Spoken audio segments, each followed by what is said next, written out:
Welcome to our channel my Telugu talks. మొదలైంది రక్త సింధూరం. ఉగ్రదేశం ఊపిరి ఆగేలా రాక్షస సంహారం జరిగింది. మనం నిద్ర లేచేలోపే భారత్ యుద్ధం స్టార్ట్ చేయడం జరిగింది. కంప్లీట్ చేయడం కూడా జరిగిపోయింది.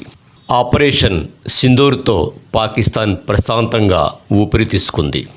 14 రోజుల నుంచి భారత్ ఏం చేస్తుందో అని నిద్రలేని రాత్రులు గడిపింది పాకిస్తాన్. భారత్ ఎక్కడ పాకిస్తాన్ అణుస్థావరాలపై దాడి చేస్తుందో, పాకిస్తాన్ని ఎన్ని ముక్కలు చేస్తుందో, ఏ సైనిక అధికారుల్ని పైకి పంపిస్తుందో అని అడిలి చచ్చింది పాకిస్తాన్. పీఓకేని ఎలా కాపాడుకోవాలో, బెలూచిస్తాన్ని పాకిస్తాన్ నుంచి విడిపోకుండా ఎలా కాపాడుకోవాలో తెలియని పరిస్థితి. యుద్ధం చేస్తామని ప్రగల్భాలు పలికింది, కానీ దానికి తెలుసు భారత్ పవర్ ఏంటో. తమ సైనికులకు కావాల్సిన అత్యవసర ఆయుధాలు, విడిభాగాలు, ఇంధనం, ఆహారం, మెడిసిన్ కూడా అందించలేని పరిస్థితి. భయంతో సైనిక అధికారులు తమ ఫ్యామిలీ మెంబర్స్ని విదేశాలకు సురక్షితంగా పంపడం జరిగింది. ఈ పరిస్థితి నుంచి ఎలా బయటపడాలి అని ఆలోచిస్తున్న పాకిస్తాన్కు ఆపరేషన్ సింధూర్తో ప్రశాంతంగా ఊపిరి తీసుకుంది. తమకు కానీ తమ సైనికులకు కానీ ఏమీ జరగలేదు. అది చాలు వాళ్ళకి. ఉగ్రవాదులు పోతే ఏంటి, ఎవరు పోతే వాళ్ళకేంటి, ప్రస్తుతానికి ప్రాణాలతో బయటపడటం అది చాలు అనుకుంటున్నారు.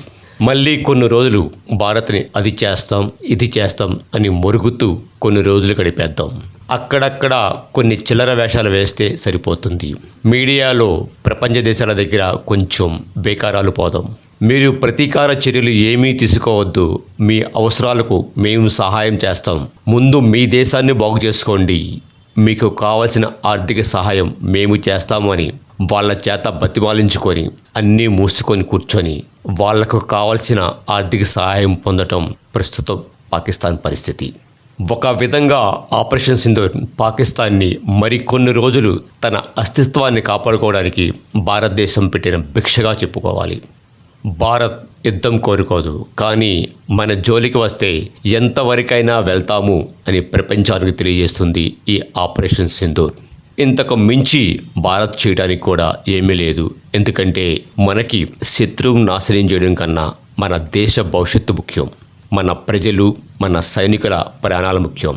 ఏకకాలంలో 9 చోట్ల, అది కూడా పాకిస్తాన్ ఆయువు పట్టైన పంజాబ్లో కూడా దాడి చేయడం జరిగింది. శత్రు దేశ రాడార్లకు అందకుండా, ఒక రక్తపు చుక్క చిందకుండా, ప్రపంచంలో ఏ ఒక్క దేశం వేలు పెట్టి చూపకుండా రాక్షస సంహారం జరిగింది. పాకిస్తాన్ని అడ్డుపెట్టుకొని రాజకీయాలు చేయాలనుకున్న ఇతర దేశాలు, ముఖ్యంగా చైనా మరియు కొన్ని యూరోప్ దేశాలకు కూడా ఈ ఆపరేషన్ సింధూర్ ఒక చెంపపెట్టు లాంటిది. జై భారత్, జై హింద్.